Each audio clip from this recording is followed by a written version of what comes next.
성도님들 혹시 이번 연도의 부활절은 언젠지 기억하시나요?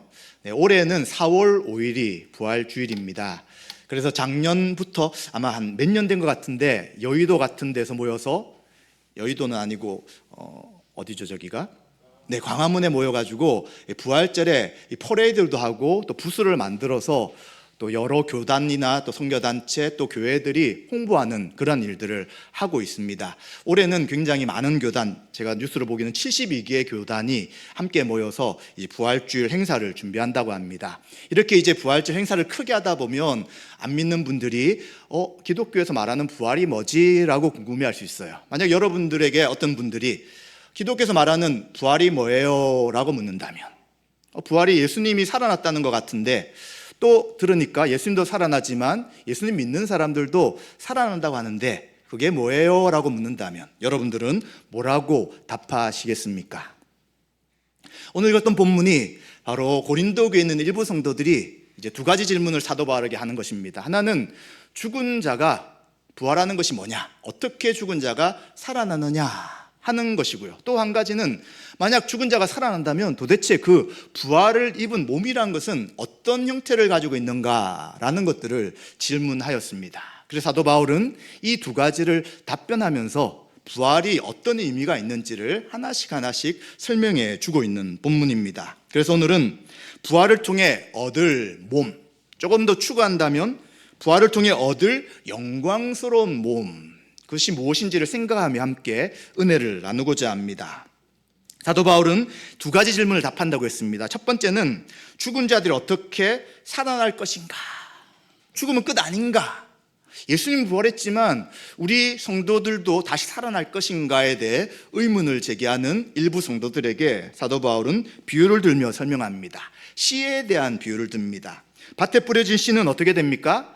죽어야지만 싹을 내고, 그리고 잎이 나고, 그리고 줄기와 잎이 나며 열매를 맺게 됩니다. 그래서 씨도 썩어야지만, 죽어야지만 열매를 맺게 된다는 것을 이야기합니다. 그래서 이러한 질문, 죽은 자가 어떻게 다시 살아나는가? 라고 묻는 일부 성도들에게 사도 바울은 어리석은 사람들이요 라고 이야기합니다. 그렇게 질문하는 것이 굉장히 어리석은 질문입니다 라고 말하는 것이죠. 그러면서 이 씨를 뿌릴 때 씨의 형체를 우리가 심지 않습니다. 그렇죠. 작은 씨 하나를 뿌리죠. 그런데 이 씨가 어떻게 됩니까? 열매를 맺을 때까지 계속해서 자라는 것이죠. 그 이야기를 하면서 장차 생겨날 줄기와 잎 등 그 자체를 심지 않지만 씨가 뿌려지는데 씨에서 그러한 것이 이제 만들어진다라고 이야기하는 것이죠. 왜 그렇습니까? 이 작은 씨에는 하나님이 정하신 완성된 모습이 담겨 있기 때문에 작은 씨지만 이 씨와 다른 형태의 모습으로 이제 나무가 또 아니면 식물이 나타나게 되는 것이죠. 이제 이것을 굉장히 사람들이 궁금했기 때문에 이제 과학자들이 연구를 했습니다. 도대체 어떻게 이 씨가 땅에 심어지면 씨와 다른 형태의 이런 것들이 생길까라고 연구를 했더니 이 씨앗이 발아하면 겉껍질이 썩게 되죠. 그리고 부드러워집니다. 그럼 안쪽에 있는 배아, 작은 식물의 몸체가 깨어나게 되죠. 그리고 이것을 통해서 뿌리와 줄기, 잎을 만들게 되고요. 결국은 열매까지 맺게 됩니다. 너무 신기한 거죠. 그래서 이 도대체 씨앗 안에 뭐가 있을까라고 과학자들이 연구하다 보니까 이 씨앗 안에는 DNA가 있다는 것을 발견하게 되었습니다. 바로 데옥시리보핵산이라는 것이 있다는 것을 알게 되었죠. 지금 우리는 좀 머리가 복잡하지만 우리 공부하는 학생들은 아마 생물을 할 때 배웠을 수도 있겠죠. 그래서 이 DNA 안에 식물의 모양, 그리고 종류, 잎 모양, 높이, 열매, 색깔 및 맛 등을 결정하는 완전한 설계도가 들어있어서 이렇게 된다는 것을 알게 되었습니다. 마찬가지입니다. 씨는 그저 작은 알맹이지만 죽어서 그 형체로 다시 살아난다는 것이죠. 씨와 그리고 그 형체가 모양이 굉장히 다르다는 것입니다. 하나님이 그리스도 안에서 죽은 우리에게도 그 뜻대로 영광스러운 부활의 형체를 이미 정해놓으셨다라고 말씀하고 있는 것입니다. 그리고 두 번째 질문에 답변합니다. 그럼 죽은 자들은 도대체 어떤 몸으로 다시 살아날 것인가? 잘 상상이 안 되잖아요. 죽었는데 다시 살아난 분은 예수님입니다. 그리고 예수님께서 부활케 하신 나사로는 있긴 하지만 이제 고린도 일부 성도들이 생각할 때 죽은 자가 부활한다면 도대체 처음 몸을 그대로 입는 것인가? 다른 몸을 입는 것인가? 아니면 달라지는가? 이 상상을 해도 상상이 잘 되지 않는 것이죠. 그래서 사도 바울은 이 부활을 몸을 입는 것이 무엇인지를 설명해 주고 있습니다. 그래서 39절과 41절에 그 설명을 하는데, 이 세상에는 다양한 육체가 있습니다. 사람의 육체도 있지요, 짐승의 육체도 있습니다. 또 새와 물고기 육체가 있는데 다 틀리죠. 그리고 또 하늘과 땅의 것으로 나누어집니다. 하늘에 속한 형체도 있고요, 그리고 땅에 속한 형체도 있습니다. 그런데 중요한 것은 하늘에 속한 것에도 영광이 다르고 땅에 속한 것에도 영광이 다 다르다라고 이야기합니다. 이 영광이 도대체 뭐냐라고 할 때, 영광은 그냥 하늘에 있는 천체들이 빛나는 것을 뛰어넘어서 하나님이 각 존재에게 부여한 고유한 아름다움을 이야기하는 것입니다. 결국 부활의 육체는 지금의 육체와 질적으로 다른 모습으로 부활할 것을 설명해 주고 있는 것이죠. 그래서 사도 바울은 41절에 해의 영광, 그리고 달의 영광, 별의 영광, 여러 별들의 영광이 다 틀리다는 것들을 이야기하면서 하나님은 다양한 육체와 그리고 형체와 몸을 창조하셨다는 것을 말씀해 주고 있습니다. 그래서 우리도 부활할 후에 입을 육체는 하나님이 잘 준비하실 것이라는 것을 알게 되는 것이죠. 예수 그리스도가 영광스러운 몸을 다시 입으신 것처럼 우리에게도 영광스러운 몸, 하늘에 속한 영광스러운 몸을 우리에게 다시 부활케 하실 것이다 라고 설명해 주고 있습니다. 이렇게 설명하면 좀 설명이 분명치 않잖아요.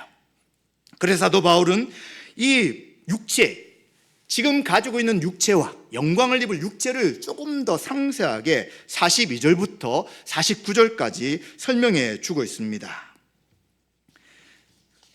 부활을 한다는 것은 바로 죽은 몸이 다시 살아나는 것이기 때문에 예수님의 몸과 같이 그 영광스러운 몸을 얻을 것을 이야기합니다. 그래서 하나님께서는 이제 42절과 44절에 있는 것처럼 현재 몸, 그리고 다시 부활할 몸을 네 가지로 비유해서, 대조해서 설명해 주는 것입니다.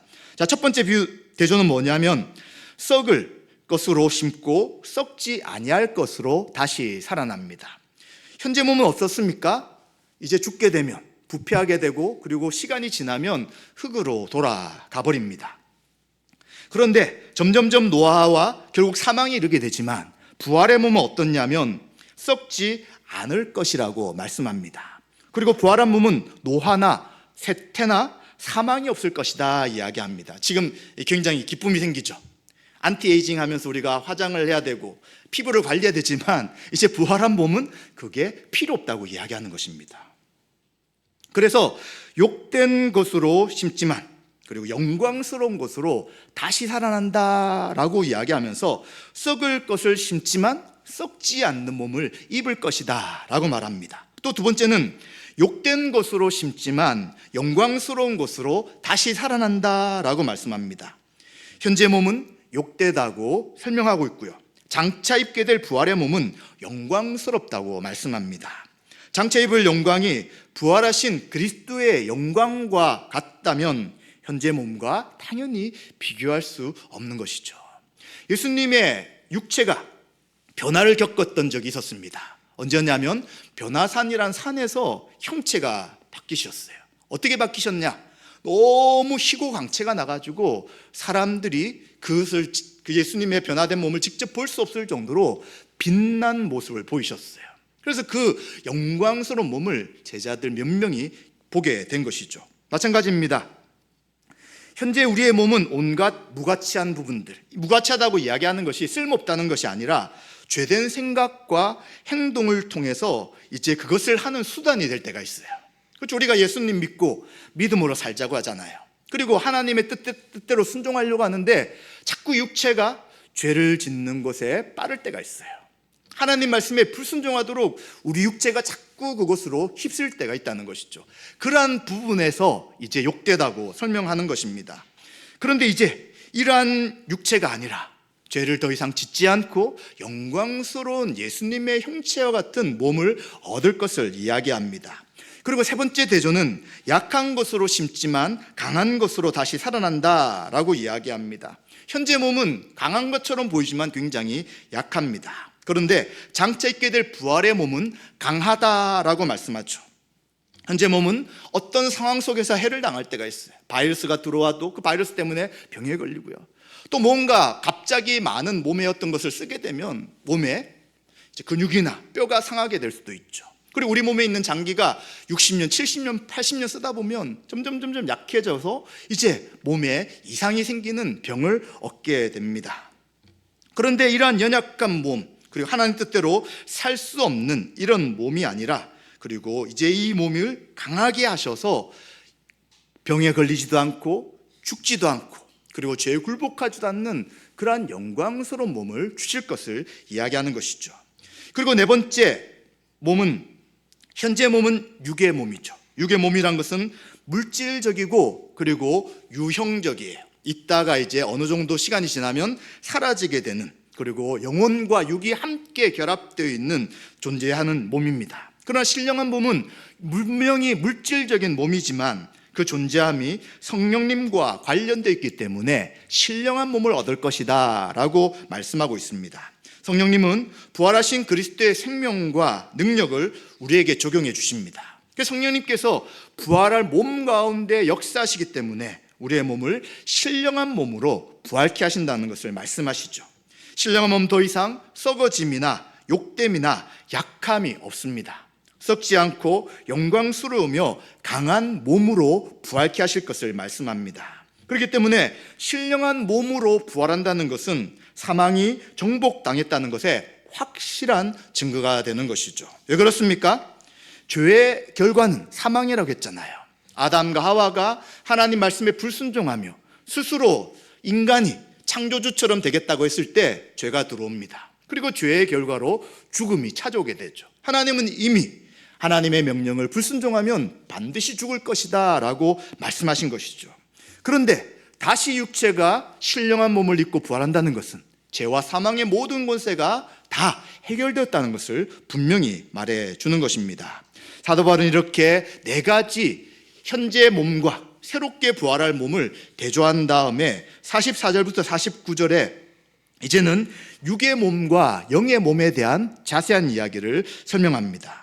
육체를 가진 몸이 있다면 영의 몸도 반드시 있다는 것을 이야기하는 것이죠. 이 영은 육체가 없는 영을 말하는 것이 아니라 영광을 얻은 몸을 이야기하는 것입니다. 그것을 어떻게 알 수 있느냐? 아담과 그리스도를 비교해 볼 수 있다는 것이죠. 창세기 2장 7절에 보시면 첫사람 아담을 뭐라고 설명하고 있냐면 생명이 되었다라고 말씀합니다. 흙으로 사람을 지으셨잖아요. 그런데 그 흙으로 지은 사람에게 호흡, 생명을, 성령을 부으심을 통해서 그가 생명이 되었다라고 이야기합니다. 이 생명이라는 것은 어떤 뜻이냐면 육의 몸을 가진 사람이다라고 말하는 거예요. 육체가 있지만 육체 안에 생명을 주셔서 이제는 살아있는 몸이 되었다라고 말하고 있습니다. 그런데 반면 마지막 아담인 그리스도는 어떤 영이 되었다고 이야기하냐면 살려주는 영이 되었다고 이야기합니다. 첫사람 아담은 육체를 가지고 살아있는 존재가 되었지만 마지막 아담은 살려주는 영이 되었다고 이야기하죠. 왜요?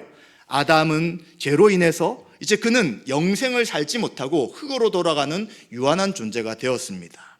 그런데 예수 그리스도는 이 땅에 오셔서 죽음과 죄의 권세를 깨트리시고 사망하심을 통해서 이제 그를 믿는 자들에게 생명을 주시는 생명의 영이 되었다는 것을 말씀해 주시는 것이죠. 그렇기 때문에 성도는 그리스도 안에 합하여서 그리스도 안에 있음을 통해서 살려주는 영으로 말미암아 신령한 몸을 입게 될 것임을 이야기하는 것입니다. 우리가 대표성의 원리라는 조금 어려운 표현들을 살펴보았습니다. 그것이 무엇이었습니까? 하나님은 온 인류를 두 대표를 통해 다루신다는 것이었습니다. 아담에게 속했느냐? 그렇다면 그는 흙으로 태어나서 죽을 것입니다. 흙으로 돌아갑니다. 그리스도에게 속했느냐? 흙으로 태어났지만 그리스도의 생명을 통하여 부활의 몸을 입게 될 것을 이야기하는 것이죠. 그래서 어디에 속했냐에 따라서 그 모든 인생이 결정되게 하신 것이 바로 하나님의 뜻이라는 것을 우리는 생각해 봅니다. 그렇다면 이제 순서가 좀 필요한 것이죠. 어떤 순서가 되느냐? 먼저 육의 몸, 육의 사람이 먼저고요. 후에는 신령한 사람이 될 것을 이야기해 주고 있습니다. 현재 모든 사람은 자연적인 몸을 가지고 있습니다. 그런데 그리스도 안의 성도는 마지막 때 이제 자연적인 몸을 벗어나 영광스러운 몸, 그리스도와 같은 영의 몸을 입을 것이다 라고 말씀하고 있습니다. 그래서 그 마지막 때는 바로 예수 그리스도가 재림할 때 그러한 일이 있을 것을 이야기해 주는 것이죠. 이것이 바로 47절과 49절에 설명되는 첫사람 아담과 그리고 둘째 사람, 즉 마지막 사람 아담이신 예수 그리스도의 관계에서 이제 말씀해 주는 것입니다. 흙에 속한 아담은 흙에서 태어나고 그리고 흙으로 돌아가는 유한한 존재입니다. 그러나 그리스도는 이제 부활하신 몸을 가지시고 썩은 것을 다시 영광스러운 것으로 바꾸신 것이죠.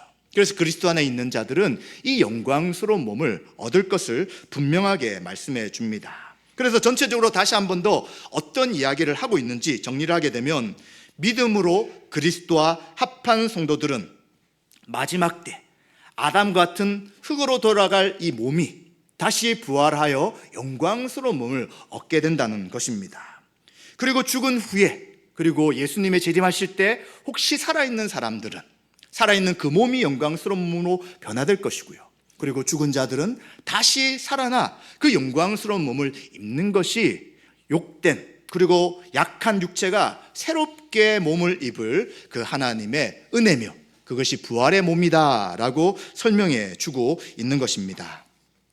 자, 이렇게 사도 바울이 설명한 이후에 이제 무엇을 좀 더 이야기하냐면 50절과 58절에 그리스도 안에 잠자는 자들이 반드시 부활한다는 것을 구약의 성경의 예를 들어서 인용해서 이 구약의 말씀의 성취로 다시 한 번 더 설명해 주고 있습니다. 그런데 이 부분은 조금 복잡한 내용들이 있어가지고 부활주일에 자세히 살펴보고요. 오늘은 그 내용이 무엇인지를 짧게 설명하고 이 58절까지의 내용들을 마치도록 하려고 합니다.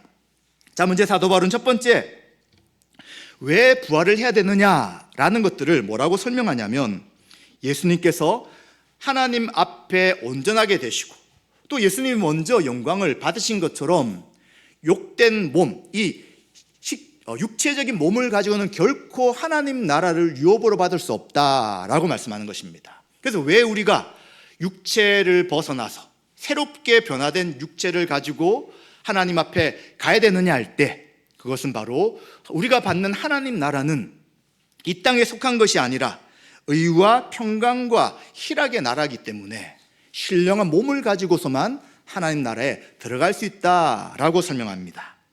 자, 그리고 두 번째, 이제 사도 바울은 44절과 56절에 구약의 예언의 성취를 설명해 주고 있습니다. 이사야서 25장 8절을 같이 한번 읽어보도록 하겠습니다. 네, 화면에 이사야서 25장 8절 같이 읽습니다. 사망을 영원히 멸하실 것이라 주 여호와께서 모든 얼굴에서 눈물을 씻기시며 자기 백성의 수치를 온 천하에서 제하시리라. 여호와께서 이같이 말씀하셨느니라. 아멘. 이사야에 뭐라고 말씀하냐면 사망을 영원히 멸하실 것이다 라는 말씀인데, 이 말씀의 성취가 예수님의 부활과 우리 그리스도 안에 있는 자들의 육체적 부활로 성취된다라고 말씀합니다. 또 하나 더 보겠습니다. 호세아서입니다. 14절 같이 읽습니다. 내가 그들을 수월의 권세에서 속량하며 사망에서 구속하리니 사망아 내 재앙이 어디 있느냐, 수월아 내 멸망이 어디 있느냐, 네 침이 내 눈앞에서 숨으리라. 아멘. 네, 수월은 죽음입니다. 죽음의 권세 그리고 사망에서 구속한다고 말씀하시면서 사망아 내 재앙이 어디 있느냐라고 말씀합니다. 이처럼 구약의 이 사망이 더 이상 힘을 발휘할 수 없다라는 말씀의 성취가 바로 예수 그리스도의 부활과 또 그 안에 있는 우리 성도들의 부활을 통해서 이루어진다는 것을 이야기합니다. 그리고 하나 더 57절도 58절에는 이러한 일들이 어떻게 일어나느냐, 예수 그리스도가 죄와 사망의 권세에서 부활하심을 통하여 이미 죄와 사망의 권세를 이기셨기 때문이다 라고 이야기하는 것이죠.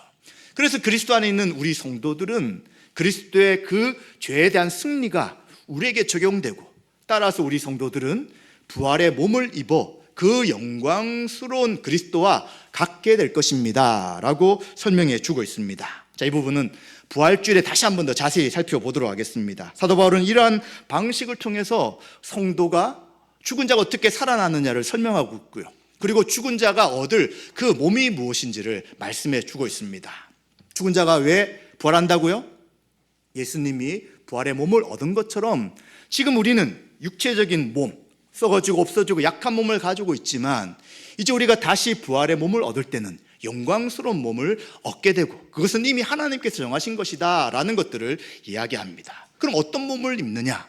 각자 그 몸의 영광이 다 다른 것처럼 우리는 그리스도 안에 영원히 죽지 않고 그리고 썩지 않는 그 몸을 통하여 새로운 몸을 주실 것이다 라고 그 몸에 대해 말씀한 것입니다. 자, 그렇다면 이것이 우리가 얻을 부활의 몸이라면, 그리고 우리가 부활을 확신한다면 이제 우리는 어떻게 살아가게 되는가를 생각해야 합니다. 예수님의 죽으심 굉장히 중요하지만 가장 중요한 것 핵심은 예수님의 부활입니다. 그 부활이 우리의 몸과 연결되기 때문에 부활이 굉장히 중요한 것이죠. 그러면 이 부활을 의지하고 믿는 사람들은 어떻게 살아가냐면 항상 주의 일에 힘쓰는 자들이 될 것이다 라고 사도 바울이 말씀하고 있습니다. 지금 사도 바울은 고린도 교회에 그가 받았던 복음을 전하였습니다. 그런데 흔들리는 성도들이 있는 것이죠. 잘못된 생각으로 흔들리기도 하고요. 그리고 바깥에 있는 많은 사람들의 박해로 인해 흔들리기도 합니다. 그런데 그 복음의 진리 가운데 있는 이 부활을 바르게 믿는다면 더욱더 주의 일에 항상 힘쓰는 자들이 된다고 이야기하는 것이죠. 왜냐하면 우리들의 수고가 주 안에서 헛되지 않기 때문이다 라고 말씀합니다. 사도 바울은 앞부분에서 뭘 이야기하냐면 만약 부활이 사실이 아니라면 우리가 모든 사람들 중에 가장 불행한 사람이다, 불쌍한 사람이다라고 이야기했죠. 왜요? 예수님 믿는 그것 때문에 고난을 당하고 있는 것입니다. 또 예수님 믿는 것으로 인해 자기 인생의 많은 것들을 제한받으며 살아가고 있는 것이죠. 그런데 만약 부활이 사실이 아니었어요, 부활이 없어요, 그러면 그 부활을 의지하며 살았던 성도들은 온 세상에서 가장 불행한 삶을 살았던 사람이다 라고 이야기하는 것이죠. 그러나 부활은 분명한 사실인 것입니다. 그렇기 때문에 우리가 지금 주를 위해 수고하는 모든 수고가 결코 헛되지 않는 것입니다. 여러분 한번 생각해 보십시오. 여러분이 주를 위해 수고하고 애쓴 것이 있어요. 근데 이 땅에서는 그 수고가 아무것도 없는 것처럼 될 때가 있습니다. 열매가 안 남아 있어요. 결과도 없어요. 그냥 기억 속에 예전에 열심히 했다 밖에 남았지 않습니다. 그러나 하나님께서 어떻게 하신다고요? 그 모든 수고와 행함을 하나라도 빠뜨리지 않고 다 기억하고 있는 것입니다. 그리고 그거 기억하신 걸 어떻게 하신다고요?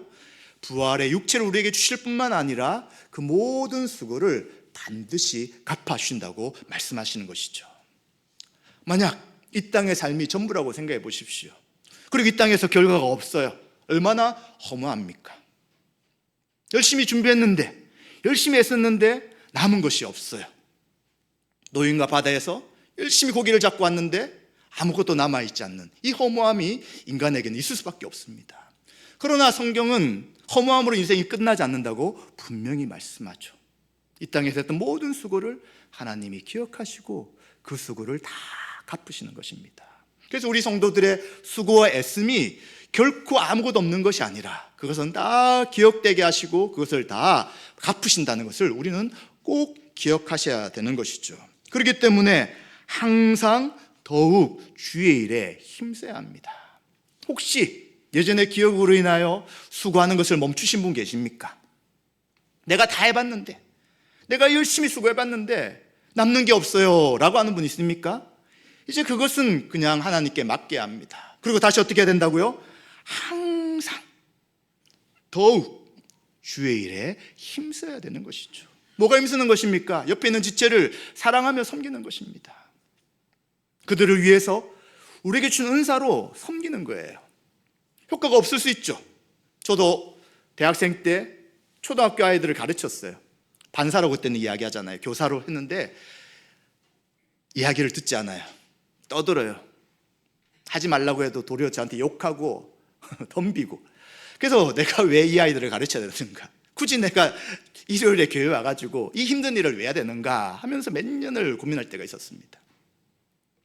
그런데 그 모든 수고를 하나님은 다 기억하시는 것이죠. 지금 열매가 없다고 생각하시고 헛된 일이라 생각하지 마시기 바랍니다. 여러분이 최선을 다해 하나님을 찬양하며 영광 돌리는 일, 남들보다 더 많이 연습해야 되고요. 계속 찬양을 연습하면서 기도하는 일들, 같이 안 해주는데, 별로 호응이 없는데, 잘 못했는데 그게 중요한 게 아니에요. 우리가 하나님께 찬양한다는 이 찬양의 모든 것을 하나님은 기억하시고 다 받으시고, 그리고 그 찬양을 다 하나님 우리에게 갚으신다는 것을 기억해야 되는 것입니다. 그렇기 때문에 우리가 사람의 반응이나 다른 것에 영향받지 않고 계속해서 하나님께 찬양하며 영광 돌릴 수 있는 것이죠. 또 전도를 열심히 한 분들이 분명히 계실 것입니다. 아무리 전해도 예수는 믿지 않아요. 아무리 기도해도 변화가 일어나지 않습니다. 그런데 낙담할 필요가 없는 것이죠. 하나님의 은혜와 하나님의 때에 열매를 맺게 하실 것이고요. 혹시 열매가 맺어지지 않을지라도 우리가 전했던 그 모든 복음에 전한 그 사역들에 대해 반드시 기억하시고 갚으신다고 말씀하고 있는 것입니다. 또한 우리는 한 주간을 살아가면서 어떤 고난과 어려움이 있었습니까? 또 우리는 예수님 믿기 때문에, 예수님 믿는 것 때문에 자처하는 고난도 있었을 것입니다. 만약 예수님 믿지 않았다면 굳이 내가 이 일을 안 해도 되는데, 이런 대우를 받지 않아도 되는데, 또 이렇게 시간을 쓸 필요가 없었을 건데 라고 하는 것이 분명히 있었을 것입니다. 그런데 왜 우리가 그런 자처하는 고난 가운데 거하고 왜 견디며 인내하십니까? 바로 우리에게 부활의 소망이 있기 때문입니다. 우리의 연약한 육체를 다시 영광스러운 육체로 변화시켜 주시고 그 영원한 하나님 나라를 상속으로 주셔서 그 나라의 영원한 삶을 살도록 하시는 것이죠. 그때 우리는 그 자리에 섰을 때 어떤 생각이 들겠습니까? 내가 그동안 겪었던 고난과 어려움, 또 스스로 자체하며 주님을 위해 살았던 이 모든 것이 결코 헛된 것이 아니구나라는 것들을 알게 되는 것입니다. 그래서 우리는 지금 당하는 고난과 어려움들을 견디며 인내하며 살아갈 수 있는 것이죠. 그래서 우리 학생들의 학업을 감당하는 얼마나 많은 고난과 기다림과 인내 시간이 필요합니까? 자기와 싸움을 해야 되는 그 이유 가운데서도 우리의 육체의 부활을 통해 우리의 모든 것을 기억하시는 주님이 우리와 함께 하시기에 우리는 그것을 견딜 수 있는 것이죠. 또 직장 생활하는 우리 성도님들도 마찬가지잖아요. 얼마나 힘들고 어려운 시간들을 하나씩 하나씩 보냅니까? 남들에게 다 말할 수 없는 그 수많은 무거운 짐을 지며 직장 생활을 감당하며 또 해야 할 일들을 할 것입니다. 사람은 모르지만 우리가 이 일을 통해서 사회를 움직여 나가며 각자 역할들을 감당하신 모든 것을 주님이 하시고 우리의 몸을 영광스러운 부활의 몸으로 바꾸시며 하나님 나라의 영광스러운 삶을 살아가게 할 때 그것을 다 기억하시고 우리에게 갚으신다는 것을 기억해야 합니다. 또 우리 가정에 섬겨나가시는 어머니들과 그리고 우리 가정에서 여러 가지 수고를 많이 하시는 우리 분들 마찬가지죠. 가정의 일들이 표가 나지 않는 일이잖아요. 늘 반복되지만 변화가 없는 것처럼, 그리고 계속해야 되는 그 어려움들이 가정에서 일일 것입니다. 자녀를 키워나가는 것이고 남편과 아내를 섬겨나가는 것이며 모든 가정의 삶이 그것일 것입니다. 그래서 결혼을 후회할 때도 생기고요, 내가 왜 이런 삶을 살아가는가 답답하고 안타까울 때도 있을 것입니다. 그러나 성도에게는 무엇이 있다고요? 부활의 소망이 있기 때문에 그 어려움 반복되는 일들, 표도 나지 않고 알아주는 사람이 없을지라도 그 일들 가운데 참된 은혜를 통하여 주님을 의지함으로 가정을 잘 섬겨나갈 수 있다는 것을 우리는 기억해야 될 것입니다. 또 우리는 왜 날마다 죄와 싸웁니까? 나 구원받았는데, 예수님 십자가의 죄를 다 해결했는데 마음대로 살면 되지 않나요? 그냥 나에게 준 시간을 잘 즐기면서 잘 보내면 되지 않나요? 라고 생각하지 않잖아요. 우리의 모든 시간과 삶을 주의 영광을 위해 살고자 하기에 우리 가운데 있는 죄의 욕망과 욕심과 날마다 싸웁니다. 넘어지고 실패할지라도 계속해서 싸우고 계속해서 말씀 가운데 순종하려고 합니다. 왜 그렇습니까? 이 땅의 육체가 끝이라면 그렇게 할 필요가 없는 것이죠. 그러나 우리에게는 영광스러운 부활의 몸을 주시기에, 이제는 더 이상 죄를 굴복하지 않는 그 영광스러운 몸을 주시기에 이제는 그날을 바라보며 계속해서 죄와 싸우며 하나님 말씀에 순종해 나가는 것입니다. 따라서 우리는 이 부활이 우리의 신앙생활 가운데 모든 것이 되는 것이고요, 이 부활에 분명한 소망이 없다면 우리가 세상 사람들과의 삶 속에서 도대체 신앙의 차이가 무엇인가를 이해하지 못하고 알 수도 없게 되는 것이죠. 따라서 우리는 예수 그리스도가 부활하신 것처럼 우리도 주님의 날에, 주님이 다시 오실 때 우리의 죽을 몸, 썩을 몸, 이미 죽었던 몸을 다시 영광스러운 몸으로 부활케 하셔서 이제 그 영원한 하나님 나라에 함께 거하게 하시고 그 하나님 나라에서 의와 평강과 희락을 누리게 한다는 것을 기억하시기 바랍니다. 그러기에 우리가 살아가는 하루하루의 이 땅에서의 삶, 정말 필요 없는 것처럼 보이고 보잘것없는 것처럼 보이는 수고와 굳이 내가 이런 어려운 삶을 살아가야 될 것인가, 굳이 예수님 믿는 것 때문에 이러한 일들을 해야 될 것인가 라고 생각되는 모든 것들이 반드시 의미가 있는 것이고요. 이 의미는 주님이 다시 오셔서 그것을 다 갚으시고 기억하시고 칭찬하시며 우리에게 그 모든 수고를 수고했다고 인정하실 것입니다. 이러한 은혜가 우리 모든 성도님들에게 함께 하시기 원하고요. 이 모든 것은 부활의 분명한 소망이 있을 때 가능한 것임을 기억하고 오늘 하루도 살아가시며 또 이번 한 주도 살아갈 때 그 예수님의 부활이 참된 믿음으로 우리에게 믿어지시고 이 부활의 생명으로 살아가시며 주님 다시 오실 날을 소망하시는 저와 여러분 되시기를 주님의 이름으로 축원드립니다.